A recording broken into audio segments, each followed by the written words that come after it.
Bonjour, je m'appelle Alain Sivan, je dirige des activités santé du groupe TBWA en France, et notamment une agence dans l'expertise et la santé qui s'appelle TBWA Adelphi, qui est l'agence santé du groupe TBWA en France. Donc j'ai créé TBWA Adelphi il y a 10 ans, le 1er juillet 2008.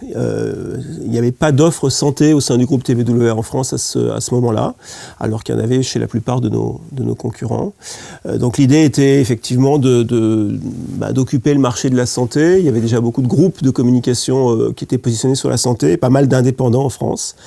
Mais voilà, l'idée c'est d'apporter la patte TBWA et notamment la notion de disruption dans l'univers et dans le monde de la santé, ce qu'on a fait.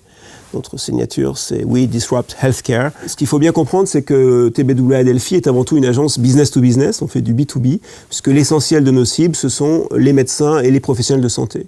On crée de l'information, qu'elle soit sous forme vidéo, print, ce qu'on appelle des aides de visite pour donner aux visiteurs médicaux des outils, du marketing direct. On est une agence à service complet, on fait absolument tous les types de communication, mais uniquement dans l'univers de la santé et essentiellement à destination des professionnels de santé. Une des particularités de l'agence, c'est de travailler donc essentiellement avec la pharma, ce qu'on appelle la big pharma, l'industrie pharmaceutique, qui est au cœur de notre activité.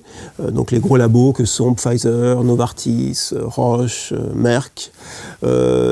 Avec une particularité, c'est qu'on est à la fois une agence locale, donc on travaille pour des clients basés en France, mais également une agence internationale. Donc on crée des campagnes globales ou européennes depuis Paris. On travaille beaucoup pour des produits en lancement, très innovants dans le monde de la santé, dans le monde de la médecine, beaucoup en oncologie, en cancérologie, qui est là où il y a énormément d'innovation. L'agence est une agence de pub, comme il y en a plein au sein des groupes de communication, avec des créatifs et des rédacteurs, des directeurs artistiques et des rédacteurs.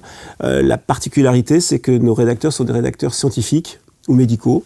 Donc on emploie à l'agence des médecins, des pharmaciens, des scientifiques de haut niveau, parce que pour rentrer dans des problématiques médicales, pour lire des études, pour décoder des études cliniques, il faut un background médical, sinon on passe à côté. Après, mon rôle, c'est d'en faire un sujet de communication et un sujet marketing. On vient notamment de signer une très belle campagne sur la vaccination contre le papillomavirus, mais vous connaissez en ce moment la grosse polémique qui est autour des vaccins, ce qu'on appelle les anti-vax, tous les bad buzz autour de la vaccination, avec plein de gens qui vous expliquent que non, c'est pas bien. Donc il y a beaucoup d'informations à faire, de pédagogie, pour lutter contre ces anti-vax, pour lutter contre la désinformation. Donc ça, c'est des sujets qui sont extrêmement excitants.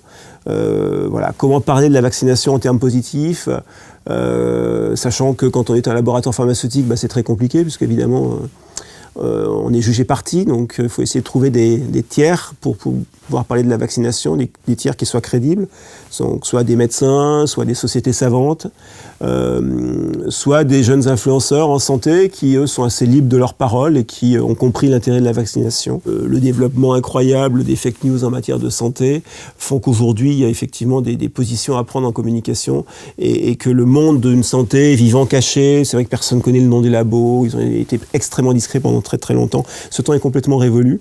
Il faut parler fort, il faut contrer les fake news et la désinformation, et ça c'est le rôle de l'industrie pharma. Et c'est évidemment passionnant, et c'est ce qui fait qu'aujourd'hui, c'est important de pouvoir l'adresser au sein d'un groupe de communication qui a énormément de ressources pour nous permettre d'avoir une approche qui inclut et qui intègre l'ensemble de ces nouveaux comportements de santé et de ces nouveaux comportements de communication.